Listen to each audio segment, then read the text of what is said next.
मनसि प्रतिष्ठिता मनो मे वाचि प्रतिष्ठितम् आविराविर्म एधि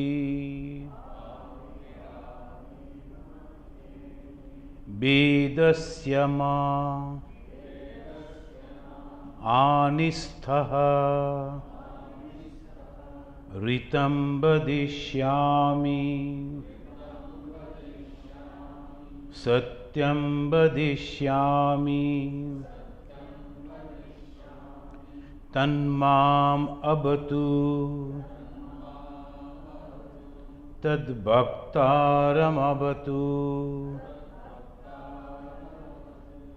ओम शांति शांति शांति.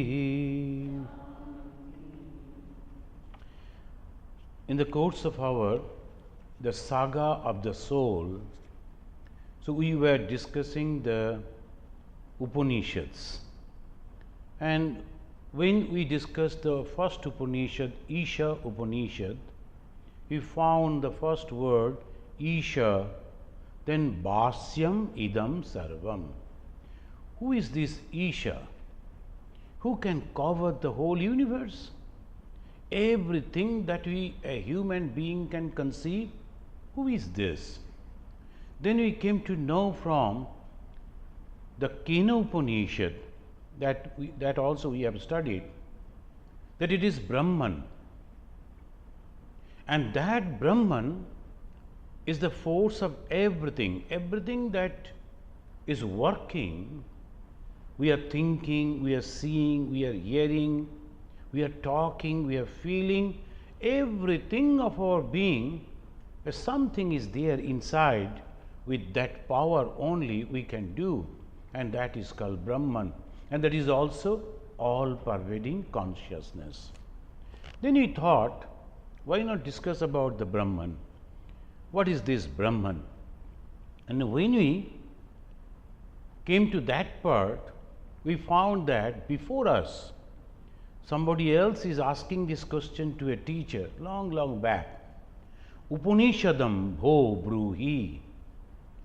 Please tell me the Upanishad. Upanishad means the knowledge of Brahman. As because Upanishad is explaining, giving the knowledge of Brahman, please tell me about the knowledge of Brahman. And the teacher said in a different fashion, but still he could not understand. But ultimately he said, the teacher said, I am trying to tell you about the Upanishad, but you are not understanding. The same Brahman, it says it is unqualified, nirguna. In the Sanskrit word, the nirguna, guna means different qualities. A man is a very good person, man is very active but egoistic. But a third one is very jealous, very cruel, cunning, and never want to do any help to others. So, three types of people we see. Why? Then we very clearly pointed out to their family, because of their family they are like this, or because of their religion, or because of their culture. To some extent it may be, but real thing is they are having, each and every one of us are having three qualities: Sattva, Raja and Tama. This is the beauty of the Hinduism. This is the beauty of the Vedanta. It explains everything, goes down deep into that root and find out, come out with the answer. Not just thinking in this way, this is like this. No. So, this we find, you say that is a Brahman, it is nirguna, it is not having any quality, but there is a source of all gunas. So, Brahman, it has been marked as nirguna, unqualified. The guna has been translated into English as qualification, qualified. Then unconditional, nirvikalpa. Vikalpa, Sabikalpa, Nirvikalpa. There is no condition. That if I meditate on the inside a cave in Himalaya, shall I realize Brahman? There is no condition. Or suppose I go for 10 years. Most of the monks, they previously, of course, now it has little reduced, they used to love to say, I was in Himalaya for 10 years, now I am coming down. So people used to think the 10 years if you are spending in Himalaya, immediately you have realized God. So many other animals are also there in Himalaya all through their life. What happened to them? So this is not the condition. Nirvikalpa, the Brahman, you cannot have some condition. If I do like this, can I realize? No condition. So that is called Nirvikalpa, totally unconditional, and Nirupadhi, devoid of any adjunct. That last class we discussed, Nirvikalpa, Nirupadhi, Nirguna. There is no upadhi. The moment we are introducing someone, oh, so and so is a doctor, and this is his wife, she is also this, and something way we go on telling upadhi, and she belongs to this family, or from that country, or from, this is called upadhi. Then one American lady, she was telling, oh, you are from third world. She was asking, where from you are coming? I am from India. Oh, from the third world. I told first, second, third, like this. Who marked it? I don't know. And what is the basis of marking? As because you are having some little more gold, so you are the first class, and then the less gold, second, like that. But if you think the thoughts that a human being could think, we are the grade 1. So in that case, you are the third world, we are the first. So she was laughing. So this way, we cannot mark, we cannot say. So this is unqualified, unconditional Nirupadhi, and without devoid of any limiting adjunct.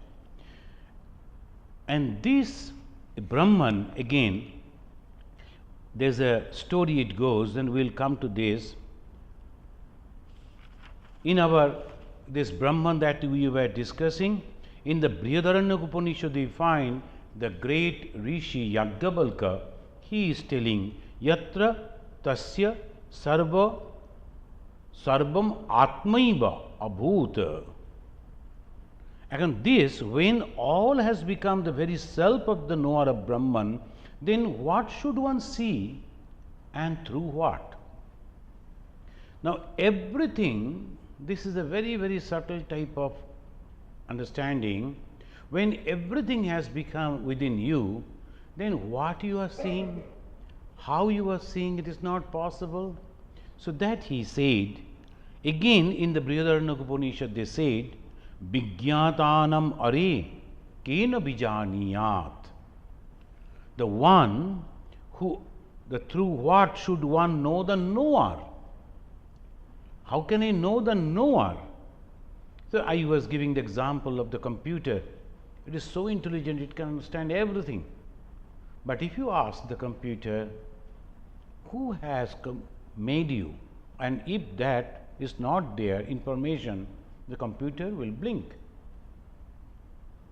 It won't be able to give any information. So that is the Vijñātānam are kena bijaniyāt. Bhagavan Sri Ramakrishna, he said, all the scriptures and the statements of the holy men have been polluted, as it were, like the food that has been in contact with the human tongue, it has been polluted. Brahman alone remains unpolluted because no tongue has been able to touch it. And after hearing this, a great educationist, Saga, and he said, oh, this is a new thing that I am hearing. I never heard about it. You can never pronounce and say, use your tongue to express about Brahman. Then Shankara, he is giving an example, an interesting incident that he is explaining. in his commentary on the Brahma Sutra, what is Brahman and how to teach about it. So, on that. So, in the Hinduism, you know, the three things are very, very important. One is, of course, the whole thing comes under Veda. Now, there is a Upanishad, then Bhagavad Gita and Brahma Sutra. These are the three main pillars. The Shankara is giving a commentary explanation on the Brahma Sutra. There he is explaining Basakalin is the name of a student. He is asking his teacher, his name is Badhava. And the Badhava, he is asking, sir, what is Brahman? Very straight question. What is Brahman? And in reply, his teacher said, learn Brahman. And he went quiet. After some time, naturally, the student again, he said, sir, you didn't explain. I was asking this question. What is Brahman? Oh, you didn't understand? Okay, I am explaining you Brahman. Again, he remained silent. A third time, almost agitated, angry, the student said, why can't you explain me what is Brahman? Then he said, I am teaching you, but you are not understanding. Silence is Brahman. Silence is Brahman. What is the silence means? Realization. It is such a realization you cannot explain it. Sri Ramakrishna sometime is telling, in our next class we will try to explain about that, and I feel like giving the title of the class as the bridge to eternity. The how we from this condition can reach to Brahman, can realize Brahman, can understand Brahman. The bridge to eternity. Sri Ramakrishna is giving us that opportunity. This teacher said, I am teaching you, but you are not understanding. Almost the same thing happened in the life of Ma Sharadamani Devi, and that is really very interesting.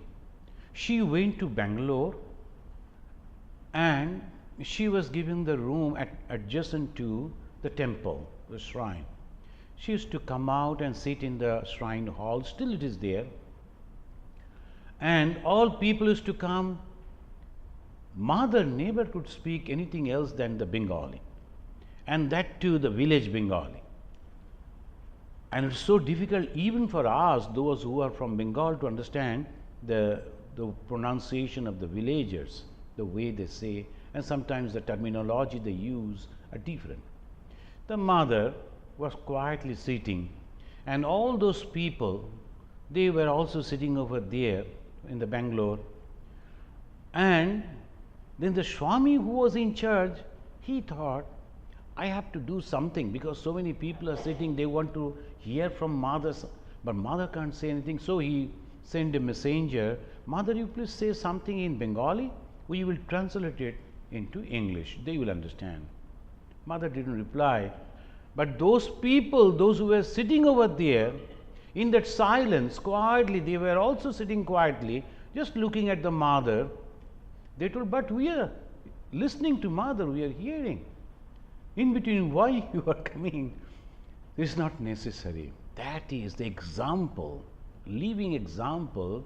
I am teaching you Brahman in silence.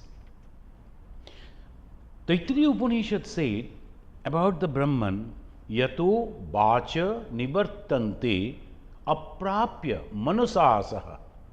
Yato, from where, bacho means the word, nivartante, come back, aprapa, without understanding or finding, manasasaha, the mind and the bacha, as if the words, they went to find out the Brahman and then came back without finding the Brahman. That means, in a different way, it says, even the mind cannot conceive that idea. One cannot express, that is a different thing. Even the mind cannot understand that, cannot conceive that vast idea of Brahman. When Bhagavan Sri Ramakrishna, he said, see, these are the lives. Afterwards, we will come to that. this Vedanta in a very modern way has been introduced by Sri Ramakrishna Vivekananda. It's a very unique way. Same Vedanta. If I find time today, we'll come there. And it says Sri Ramakrishna, he said to his young disciple Narendranath, he was the student of the Calcutta University, and he was searching for God.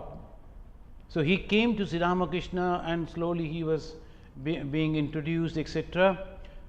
One day, Sri Ramakrishna told Swami Vivekananda, that time he was Narendranath, I have seen that God, all pervading, in this temple, in this Kali statue, the Kali Murti.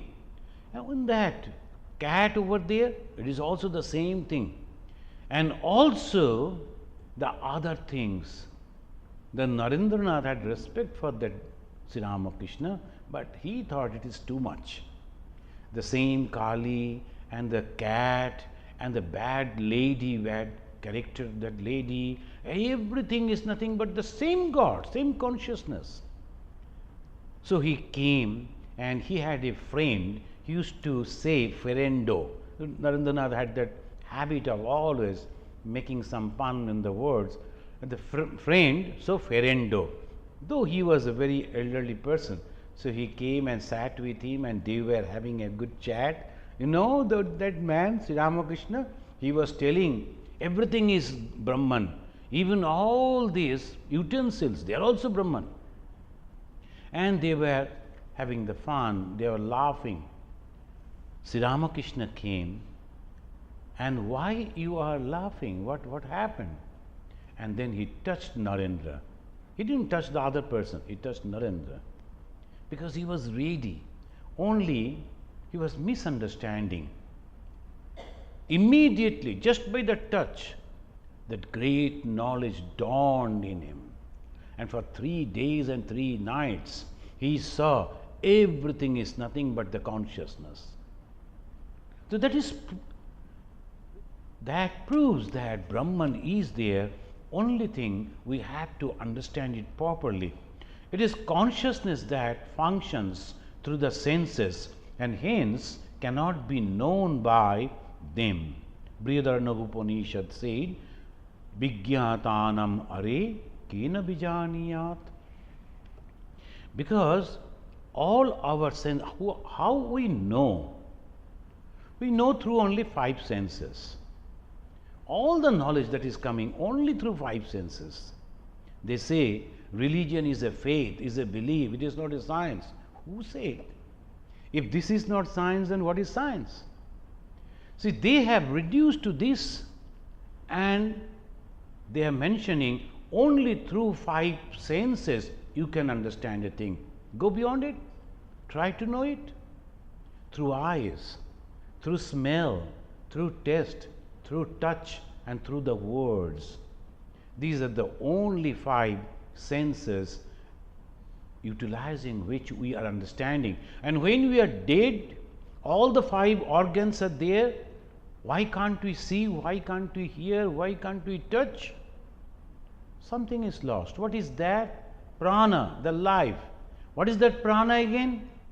It goes in questioning, it comes to the consciousness. And that consciousness, with the power of which everything is working, that is Brahman. And how can you understand that Brahman? Then there was a proud sage. Again the story comes. These are all the incidents that happened. And he is Balaki. The sage name is Balaki. One day he came to a very famous king, Ajatashatru. Many of us who have read the story of the Bhagavan Buddha, we know about that Ajatashatru. He came to that Ajatashatru and said, O king, I will tell you about the Brahman. It may be the same Ajatashatru or maybe the other. But this Ajatashatru was a Brahmagyani. So naturally it may not be the person who has been mentioned in the life of Bhagavan Buddha. But anyway, this king Ajatashatru, the kings were very, very educated people. They used to control, they used to have the administration at the same time. They used to have this type of spiritual knowledge. So that is the most important thing in the history of India. The rulers, they were also having the complete knowledge of Brahman or the God or the scriptural knowledge. But they never utilized that as an acharya. They always gave it to the Brahmanas. This is your duty that you should do. So that way, the Brahmana, Kshatriya, Vaishya and Shudra, not that the Kshatriyas were only the military class, no. They were also Brahmins. They were also the knower of Brahman. So when this person came, he was a Brahmana and he was a sage. He came, the Balaki, to Ajatashatru and said, "O king, I will tell you about Brahman." Ajatashatru immediately said, "Okay, please tell me." Then he was going on telling, described the Brahman as the soul of 12 things. The soul of the sun, soul of the moon, soul of the lightning, soul of the space, soul of the wind, soul of the fire, like that he went on telling. Then afterwards he stopped after describing all this. Ajatashatru, he was then telling the Balaki that he gave the illustration of the deep sleep, the waking stage, and when you are sleeping in the dream stage, and the deep sleep when we are not dreaming again. What happens to us? When we are awake, we are conscious about our body. When we are in dream, we are not conscious about our body, but we are conscious about something else in the dream world, as we call it. And when there is no dream, there is no consciousness about the body, there is no consciousness about the dream world, then what remains? Something must be there. When the mind comes back, it says, "I was in great joy." Who felt it? The body was not there, mind was not there, then what was there?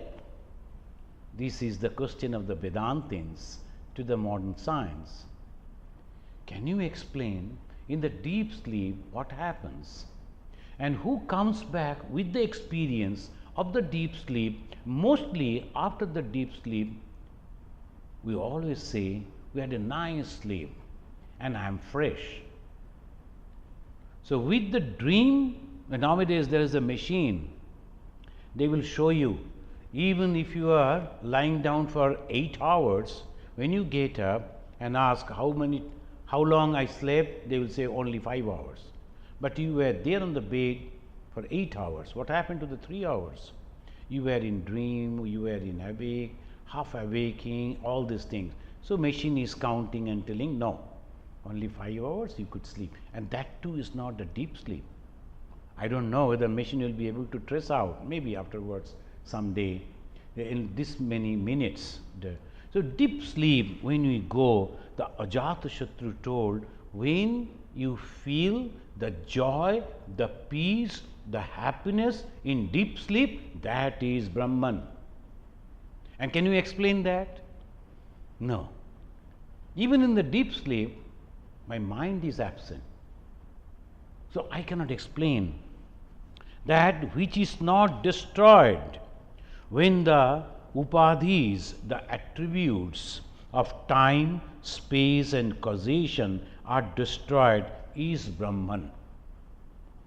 So Brahman is Nirupadhi. A great school of Buddhist philosophers has described the ultimate reality as the void, Shunya. The Buddhists, not all the Buddhists, there are also many sections are there, they call Shunyavada, one section, one school of the Buddhist. Sometimes the people they ask, why if God is one, why so many religions? That is because the different type of thinking. God is same, But I am explaining that. Suppose so many visitors are coming to visit America. When they go back, if they are writing, all their writings will be different.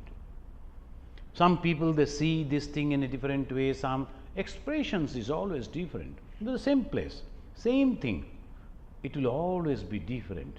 So that is why it says the Buddhists, they saw it as a shunya, an object, say a fruit, is a combination of attributes.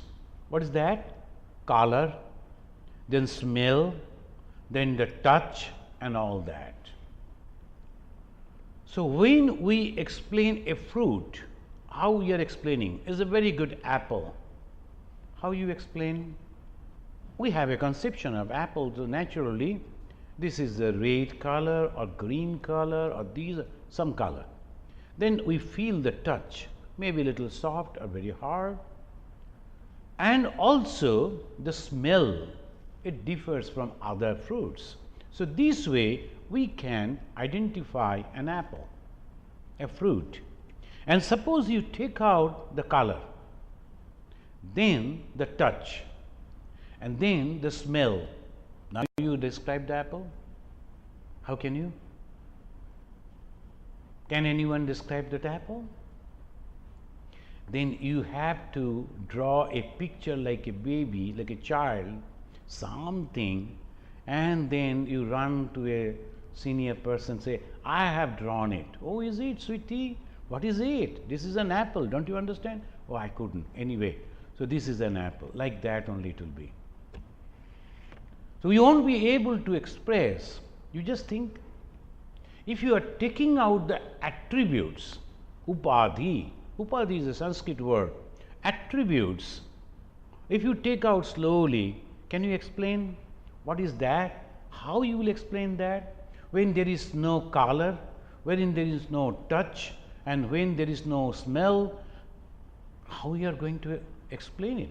So this is called shunya, devoid of anything. Is it devoid of anything? So the Buddhists call it sunya and Vedantists call it Brahman. There are some people, they explain something as a shunya, and then the same thing again they will say there is a glass of water, half glass of water.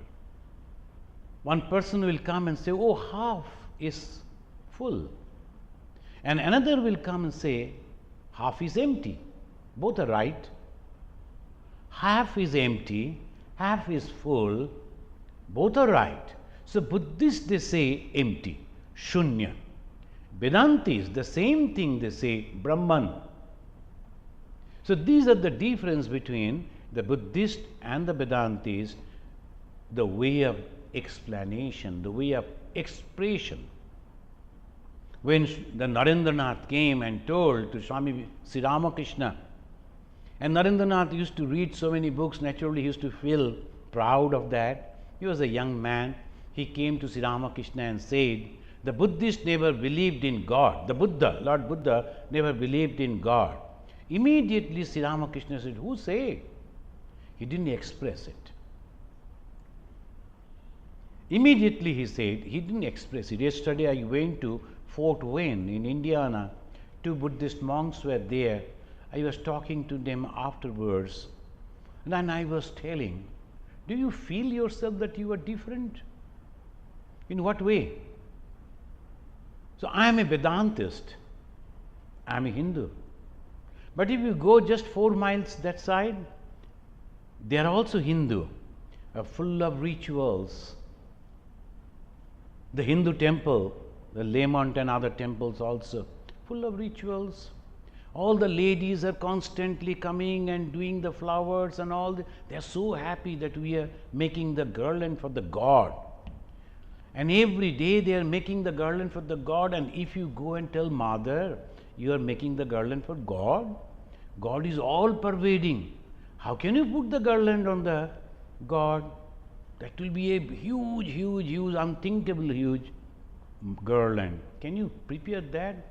And she will look at you as if you are a baby. Oh, you don't know. There is a Ramachandra. Go and see. She is also Hindu. So expression only, and she is confident that Ramachandra is God.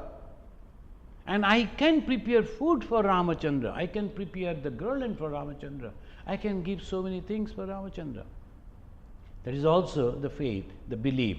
And the Vedantins say that is afterwards, but ultimately this is all pervading Brahman. So, abang manasa gocharam, or negative, bang, the words, manasa, the mind, agocharam, you cannot understand.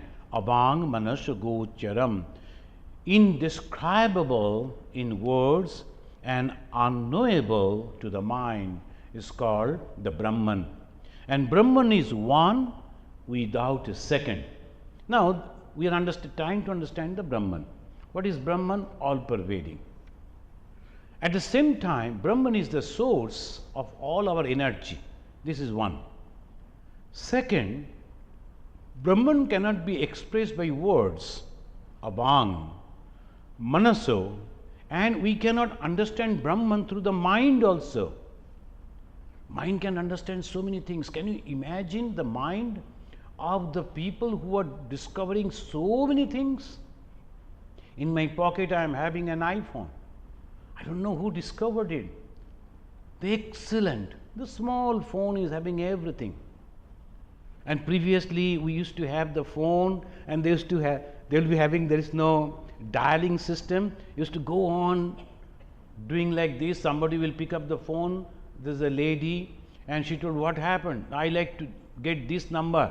Give the number, and then whole day you are sitting before the phone because she is not getting the connection, and you cannot leave because you have already asked her to do that. The whole day gone. Then afterwards, when the connection came, it is so faint. You have to shout so loudly, and after having a discussion over the phone, you go to the doctor to treat your throat. So that was the condition of the phone, and that has come in my pocket. And not only the phone, everything. Everything. Who discovered it? Is human being. How? Intellect. So wonderful discoveries. But who created that human brain? We have to ask that.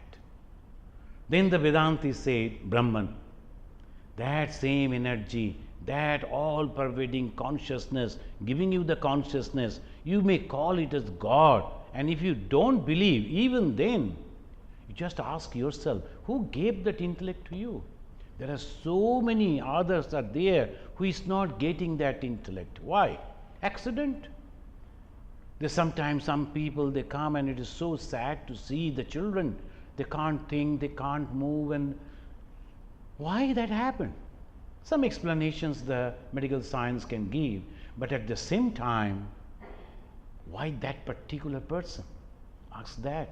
So this way it explained. So Brahman is all pervading, all consciousness, cannot be expressed through words and cannot conceive through the mind. And then it comes and said, Ekam eva aditiyam. Ekam, one. Eva, truly.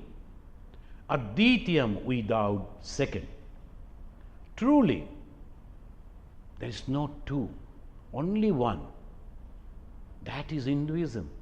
Ekam eva advitiyam. Dvitiya means two. Advitiyam, there is no two.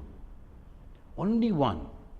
Again, same Hindu who said Ekam eva advitiyam, see, they developed so many varieties of gods and goddesses.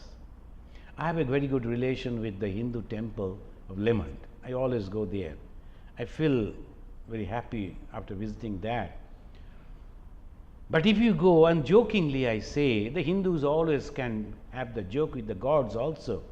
We are not afraid of God, we love God. So we always make the fun. We say, if you go in the early morning to the Hindu temple and you bow down and get up, bow down and get up to all the deities there, your morning exercise is over.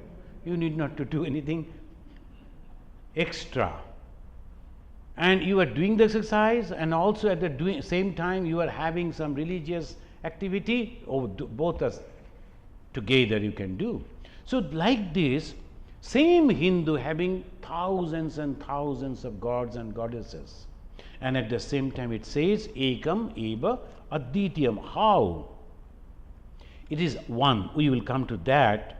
When the non-duality of Brahman is realized, there remains no consciousness of the subject and the object. When we see something, that chair is there, that is the object, I am the subject, and when I am seeing to that, I can understand that. But suppose that comes and mix with me, how can I have that? The object and the subject become one. So how can you see, how can you explain? The subject object cannot remain. That is called the Brahman. Realizing the truth, the Rishi of the Brihadaranyaka Upanishad said, Yatra tasya sarvam atmaiva abhuta tatkena kam pashyet. The simple in Sanskrit, when all has become the very self of the knower of Brahman, then what should one see, and through what? The one king, he was a young man, and he saw that his father is constantly giving lot of respect, every day giving lot of respect to the elderly minister. Whenever the father will sit on the throne and ask, well, minister, what is the information, news about my country? Then the minister will say, by the grace of God, everything is all right, O king. But the young prince used to think, why the man is constantly giving the all credit to God? It is the credit of my father that everybody is happy in this country. When I will become the king, first thing I will do to remove him from here. So the day came, he became the king, and he didn't forget that. He called that minister and said, well, now you give me the report of my country. As was his own, he said, by the blessings of God, then immediately he stopped him. Tell me, all through your life, you are telling that by the grace of God. Where is God? You were cheating my father. I have noticed it. Now you cannot do that. You cannot cheat me. You must prove that there is God, and then only I will believe it. Go and reply this. After 7 days, if you cannot, you have to go out. I am not going to kill you, but you go out. Where is God? And what God can do? And what way God sees? How? When he is looking at the east, the west and the others, they can hide? So these are the three questions you have to answer. The minister came. He was in habit, he was telling, he never thought about it, that, and he was having a young man serving him. He was very intelligent. He said, sir, I am noticing that you are not happy. What happened? Oh no, you don't understand. No, please tell me, if I can. Then he told, this is the problem. If I cannot answer after the 7 days, I have to go out. But anyway, pack up everything, because I have to go out. I cannot give the answer. How can I prove where is God? Then he said, this type of questions you cannot answer, but I can answer. That boy said. So you won't be able to answer, because the person who is asking, he is also of my same intelligence. So don't worry, I will give the reply to him. He said, he told, if I can't answer, then he will banish me.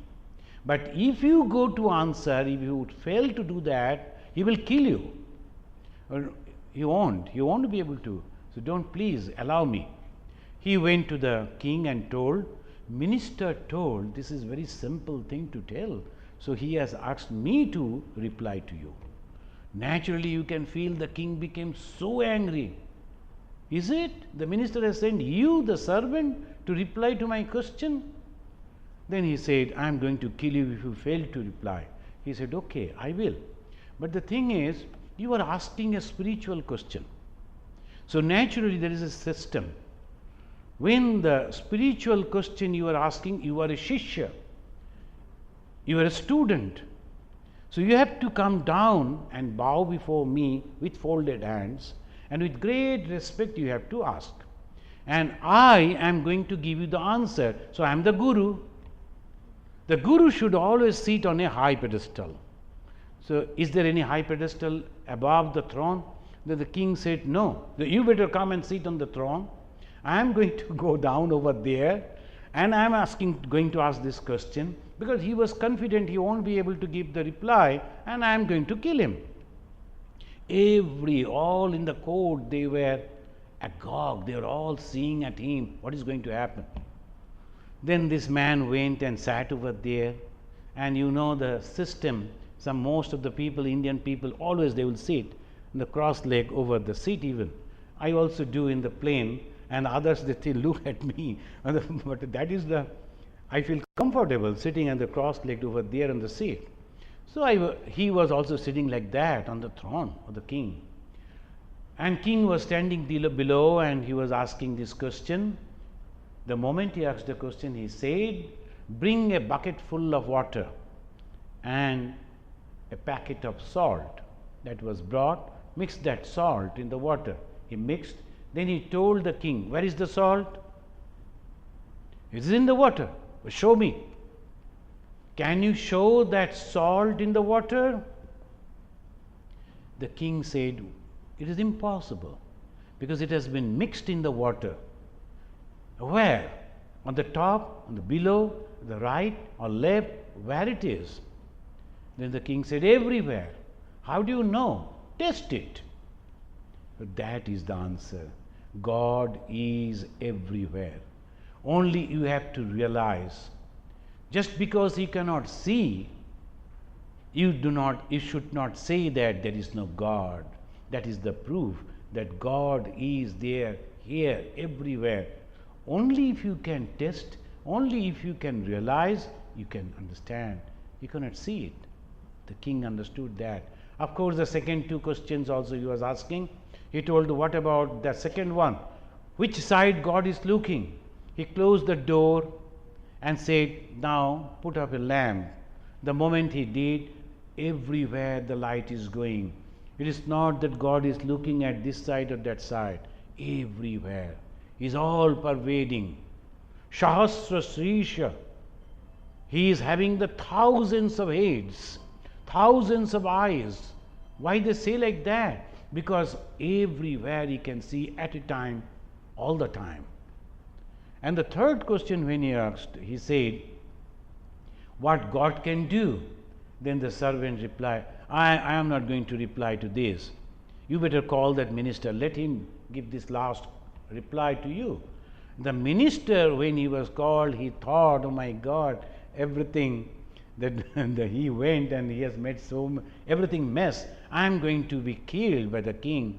Anyway, he came, he saw from the gate, from the door, that his servant is sitting on the throne and the king is standing below, and he understood that the man has done something wrong. So then he sat on the chair of the guard and thinking what is going to happen. Then this man, the servant, replied, look at this, God can do anything. You are the king of this country standing over there with the folded hands. I am a mere servant sitting on the throne. And look at that experienced, educated minister sitting on the chair of the doorkeeper. God can make anything, whatever he likes. So that was the answer. It is about the God, and this is about the Brahman too. But let us now go to that question, how can we explain the Brahman is one without second? The Muslims also say the same way, La ilaha illallah. The God is one, the Allah is one, and he is not having the second. The Christians are also having the same idea only. But what one? That is the question. What type of one? Again, how they analyze. They say, Brahman is one and without second. Ekam eva advityam. That's true. But what type of one? There are three kinds of differences. They call Veda. Veda means difference. One is Bijatiya Veda. Bijatiya. Bheda. Jatiya means as a small group, different special group. Now a tree and also the stone, they are different. Tree and the animals are different. B. Jatiya. Jati. Jati means a clan or a group of people, a group of. So one is tree, another is the stone. They are different. All trees are the same, so they are one. All stones are the same category, they are one. Is it that type of one? No. So Bijatiya Veda, it is refuted. Try to understand this. This is really unique. Bijatiya, the different type of people are there, different type of human being. But as a human being, we are one. Is Brahman one according to that standard? No. So Bijatiya Veda. Then Sajatiya. A mango is different from an apple, but the fruits as a fruit, they are all one. I am going to purchase the fruits, they say. And when they go, then they pick up only the fruits, not the vegetables. If one goes and pick up the vegetables and bring them as a fruit, people will laugh at him. So we know what is fruit, that's a special group. Is Brahman like that? As we call the mango, the apple at the same time, Sajatiya. One was Bijatiya, stone, and the tree was totally different. But the fruits are the same. Mango and the apple of the same category. No, it is not like that. Then finally comes Swagata. If you can remember it, that's really wonderful. That is called the Vedantin. The Vedantin always they go on thinking in this. They call Swagata. Swagata Veda means a leaf is different from the tree. A tree is there, its leaves are different, branches are different, but it's a tree, one tree. Is Brahman like that? No. We cannot say that Swagata Veda too. I am a human being, but I am having two hands, two legs, eyes. The Veda is there, difference is there. Is Brahman like that? No, that is also not. The Vijatiya, Swajatiya, Swagata, Veda, Rahita. He is abstained from, different from that, and that is called Brahman. All these differences are absent in Brahman. It is homogeneous consciousness without any break. On the basis of this realization, the philosophy developed. Now comes the philosophy. But in Indian culture, the Western concept of philosophy is known as Darshana. Darshana means the vision, insight. It's not only explanation, it is also realization. It is insight and it is the vision. So that's called Darshana. But anyway, the popular way of translating the Darshana is philosophy. So this is called philosophy, and the India is having Shadadarshana, 6 philosophies, each providing a particular view of the reality of the Brahman. See, this is the beauty of India. I always say it's not a melting pot, but unity in diversity. They are united, but though they are completely different. If you go to South India, the southern part of India, still it is very much. If a man is having a tilak, they call it mark, from nose to the forehead straight, and another person is having crossed like this, horizontal, they are different. By seeing the mark, they will understand he belongs to this school and this person belongs to this school. different. But at the same time, they are one. Why? Because Brahman and the Veda are common. So here they say the sixth darshana, and this sixth darshana or sixth Vedanta philosophy, we can make one of our Swamiji is a very educated person, and particularly in the scripture. He has developed this thought, this idea.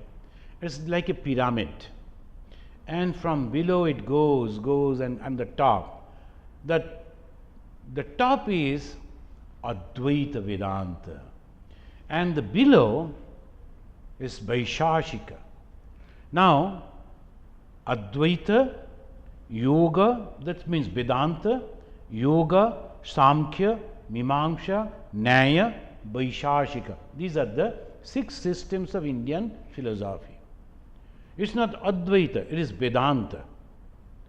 And in that Vedanta, again there are 6.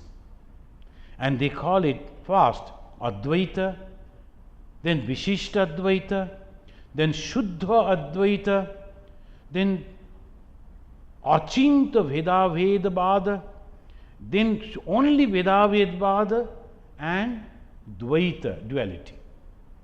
The one is top, that is Advaita. And so when we talk about the Hinduism, sometimes people, they invite me. Recently, one temple authority, they rang me, Swamiji, please come and tell us about the Hinduism. I told, want to know the whole of Hinduism? I was just joking. I won't be able to explain the whole of Hinduism, and you also won't have time in this life to listen about the whole of Hinduism. It is so vast, it is impossible, almost. So like they say, in the Vedanta, these 6 systems of Vedanta, they say Brahman is the sole reality. What is the differences? That these 6 systems of Vedanta, the topmost is Advaita, and below is Dvaita. In between, others are coming, Achinta Veda Vedavada by the Chaitanya Mahaprabhu, and the Veda Vedavada, like that. So this 6 system, they always say Brahman is the sole reality. And then comes the Yoga, Samkhya, and Mimamsa. These 3 schools, they say Purusha and Prakriti. Their dualism is there, dualist. Their concept is 2. What is philosophy? To answer 3 very important questions. One is, who is the creator? What is this creation? What is the relation between the creator and the creation? These 3 only. Any philosophy, they will give the reply to this only. The God created this world, and He made these, that. Afterwards, He made a human being, and then out of that human being, from the bone, He made the woman, the lady, and they became the first man and the woman. Creation. And what is the relation? For all other things, the animals and the air and the light and the space, everything was created only for the man. And the man was created out of God's own image. That's the Christianity. The man was created out of God's own image. And then the God thought he won't be able to survive all alone. So a company is necessary. So out of his rib, the rib of the man, a woman was created. And so both of them, they were happy, they were living, they were friends. And God told, be ever here, everything that you see belongs to you. But do not eat the fruit of that particular tree. That's all. Everything is yours except that one. And this is the peculiarity. The moment you say don't do it, you always feel like doing that. So if you like to spread the word among the neighbors or your friends, only tell that to one friend, telling, don't tell it to anybody, okay? And know it for sure within 12 hours, everybody will be. And nowadays it is so easy, texting to everyone. So, whenever they say that you should not, so they went and they ate that fruit, and first that lady, she ate, and then she felt it's very tasty, shared it with the gentleman. So Adam and the Eve, these two, the moment they ate that, what happened? This, the Christianity, the Bible is not explaining, but we can explain. They said God became very angry because they listened to the shaitan. Conception of shaitan came in different way, the devil and all, so many. But the shaitan of the devil. And so when the God came, these two, they were hiding behind the trees, and they made the dress to cover their body so that they can be out of sight of the God. What does it mean? Body consciousness. When we explain in this way, the moment I feel the body consciousness, I consciousness, then I am separate from God. The moment that I consciousness gone, I am with God. That's much. Because I am God. The man was created out of God's own image. And then afterwards we call them sinners and torturing them, and all these things came slowly, only from that particular. But we also always say the Advaita Vedanta, Brahman is the only reality and there is nothing else. Now Vedanta is not only a philosophy, it's not only a darshan, it's not only a mere view of the reality, it is also a way of life, spiritual life. And Vedanta solves three problems. One, external problem of life. Two, transcended human limitations. Three, go beyond suffering. And the fourth one, attain finally the supreme fulfillment and peace. This is the contribution of the Vedanta. Friends, I was thinking that I will go to the Advaita Vedanta, because when you enter over here, you always notice Vivekananda Vedanta Society. Why we added Vivekananda before the Vedanta? Most of the classes is Vedanta Society, but we prefer to add Vivekananda Vedanta. That in my next class will try to explain the Vedanta philosophy. It went on changing so many times, and finally the contribution by Sri Ramakrishna Vivekananda. This is the Vedanta philosophy. And the next class we will discuss about the Triputi Veda, and then also how the one reality Brahman became so many, how it is possible.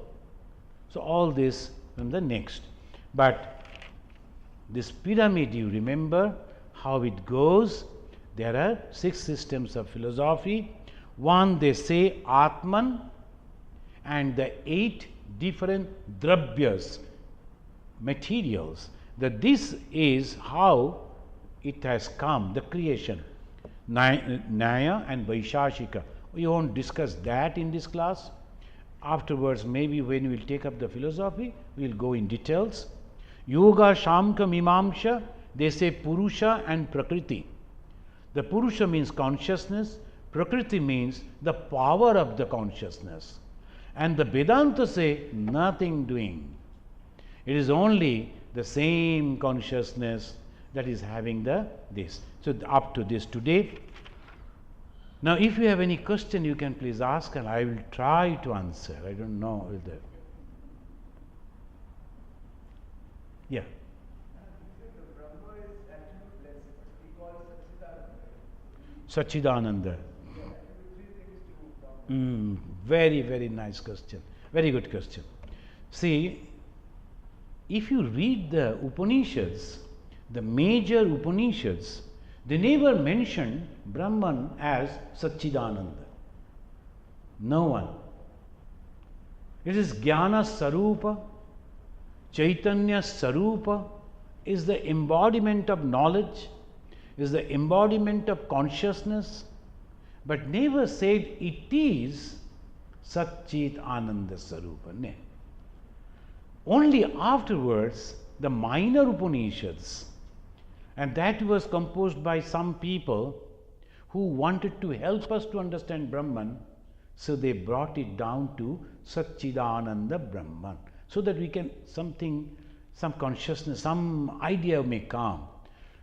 And refining that again, as if coming down to the lower level, to this worldly level, they gave the conception of the gods and goddesses, and then also introduced the human gurus, the human Mahapurusha they call human, but at the same time living on a spiritual level. So all these things afterwards. But in reality, there is no attribute. This is a very good question. Any other question? Yeah, please. Little different from the subject, but Yeah. what is the concept of Diksha? What is the concept of Diksha? So, see, this Diksha, we always hear Sri Ramakrishna and others, they spoke about Diksha. Diksha is accepting an ideology. Diksha means accepting an ideology. And then you are slowly going into that.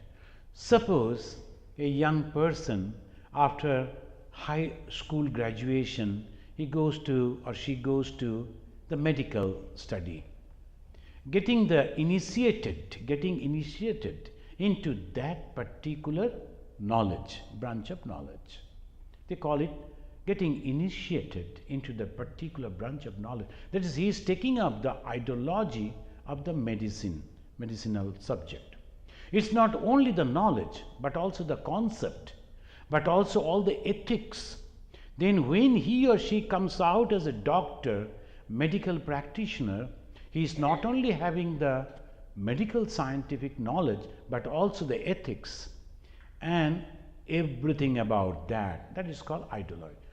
In the spiritual Diksha, that is mainly in the Tantra and also the Vaishnava, they give this Diksha a name of a god or goddess. And before the name, they call it Putita. Putita means sandwiched. 1-2 words they will say that the Guru practiced for a long time, then realized it and empowered that particular conception, the idea in that particular name. That gives to the Shishya. And as the Shishya go on repeating it, you will get the realization afterwards. It is like taking, when you go to a doctor, I am having the headache, it's terrible, so painful, I cannot bear it anymore. The doctor, almost not listening to you, he simply gives a tablet and says, take it now. And believing him, the doctor, you just take that, swallow that pill, and you do not know what is there inside, what the contains, or how it is acting inside the body, but after maybe 10-15 minutes, you are free from headache. So this Nama also having that power, which will slowly remove all the worldly thoughts and will slowly increase spiritual thoughts, and ultimately you will get a great joy, and that is for sure. And that is called Diksha, Mantra Diksha. Mantra means the name of the god or goddesses. Anyone cannot give. They can, but they don't have the power. Those who have really practiced it for a long time and they are having it through a tradition, if they give, then it has the power, otherwise not. So that is called Mantra Diksha. And it is very, very beneficial for the modern age. But if you go to Vedanta, And if you ask them, we practice Vedanta, but at the same time, for the benefit of the ordinary people, we clubbed it with Tantra. Because Tantra, they say mantra, jantra, and Tantra. I am going to give a retreat on Tantra for 3 days retreat in the Ganges, I think in October. So there we will try to understand. Tantra is the philosophy. Jantra is the place where you are applying that philosophy. Mantra is that power which will transform your thoughts into action. So mantra, jantra, and tantra. So from that comes the mantra. The mantra is very, very powerful. Sri Ramakrishna and all others, spiritual leaders, they got the mantra. Mantra, the Guru will tell you by touching you. So his touch and the sound that acts. The one person who was there, he was a Muslim, but with great respect for one Hindu saint. And he told, sir, I want to take the initiation from you. He said, no, why? I cannot give you. Then there will be great problem in the society, Hindu, Muslim, all this. And moreover, he was not from a higher class, so all this problem will come. I am not going to give you that mantra. But this man was determined. No, no, no, I will take the mantra from you. So he heard one day, the touching and uttering the name of God is the mantra, mantra Deeksha. So he when noticed that the Guru every day early morning goes to bathe in the Ganga in Kashi, Benares. So he went and lied down. You know that in the Benares, the steps that is going down to the Ganga is a very spacious. So he was lying down on one. It was not very lighted, naturally dark. And the Guru came, touched his body, and touching the human body, immediately, "Oh Rama," he said. He touched the human body, and naturally he felt, "Oh, what is it?" So, "Oh Rama," he said, and he got up and said, "I got the mantra, so thank you." He became a famous saint afterwards. So this is called touch, and the word is called mantra. But sir, everybody has every type of profession or work, and taking this mantra, how to assimilate these two, and how it is going to enrich my life? See, I don't know about others, but this Ramakrishna Mission mantra, they always believe that each and every moment is a holy time. So suppose you are driving and going on repeating the name of the mantra, that will also give you the same effect as you are sitting before a shrine, inside a shrine, and doing it. Of course, when you are in the shrine, you are not thinking anything else, your concentration will be more. That is, of course, the effective. But at the same time, they always urge, they always encourage that you should go on repeating. Mother said, you must go on repeating along with the breathing. You are releasing and you are taking, always go on taking that name. So, Hamsa, like that they say in the traditional way. So that means I am so aham in my all system of breathing. Anytime you can do, there's no problem. And the people, the traditional, sometimes they say, after eating you should not do and that, nothing.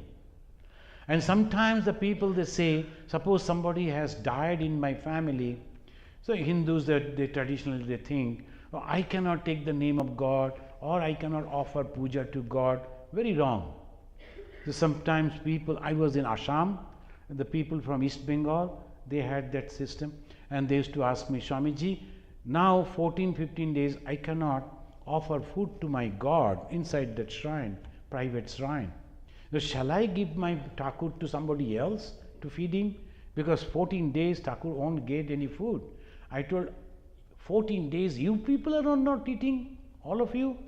No, we are taking. Then why not Thakur? Why not God? If you can take, then why not God? This is very simple. Devotare mora attiyo jani, akashe pradeep jali. In Bengali they say, we know the God as our own relatives. And naturally I am not afraid of God. With my relative, naturally, how I behave, like that. Mother, Ma Sharadamani Devi, used to, after the preparation of food and all that, used to come and invite, Thakur, come, food has been served, and don't waste time, it will get cold. Come immediately.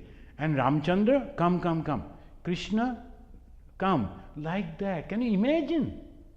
And the people who used to watch, they used to feel at all the gods in a great line, they are going and sitting and then taking the food. That is called spirituality. The mystical experiences, you can really feel that. Only thing, if you believe it, that's all. And there is no, in the do's and don'ts, no list in the Ramakrishna Mission, no list of do's and don'ts. They think Ramakrishna Mission means this and that. In India, there's a wrong conception. Unless you are educated, you cannot get initiation from the Ramakrishna. Not like that. We always ask them, have you read the life of Sri Ramakrishna, Swamiji, Ma Sharada? Because these are the idea you are going to accept. If you don't know about them, then what will happen? And about the religion, one must be very clear in his conception. If it is not, then it becomes very easy for the religious businessmen, we call them, who are utilizing the religion for their own benefit, for the politics or for the money. They utilize that faith. That is wrong. And sometimes I say, of course very cautiously, that some people are encouraging the young people to go and kill others. Why? They will immediately go to the heaven. If it is so, why he is not going? Heaven is a good place. Why he is not going himself? Encouraging others to go to a good place. Why himself suffering? So go and ask, sir, why you are not come along with me? I will also go with you. But he will never go. So you have to utilize your own brain too. When somebody is coming in the name of religion asking you to do something harmful, know it for sure, it can never be religion. Religion is always love. Religion is always helping others. So, thank you then. Friends, you all know, and those who are visiting today maybe, that we will be having a wonderful program on 11th September this year. Every 11th September we try to organize a very bad thing happened in 11th September in New York, you know. So the Americans are having a pain, and every time they feel that. But the same 11th September in 1893 in Chicago itself, not in New York, in Chicago, there was a wonderful the expression of love and fraternity and brotherhood given by Swami Vivekananda. We try to remember this and also try to spread it. This time we have got a gentleman. He is the son of the great magician in India, the Sharkar, P.C. Sharkar, his son. He will be coming here to show through the laser the whatever happened on that 11th September 1893, that they are going to express. So if you have not purchased the ticket, you can, and that will be a help to the Vedanta Society also. So we don't call it fundraising, it's not good. So we call it that you come, enjoy the show, the talk, the music, and also please help us by giving little donation in that. Pardon? How we will see Maharaj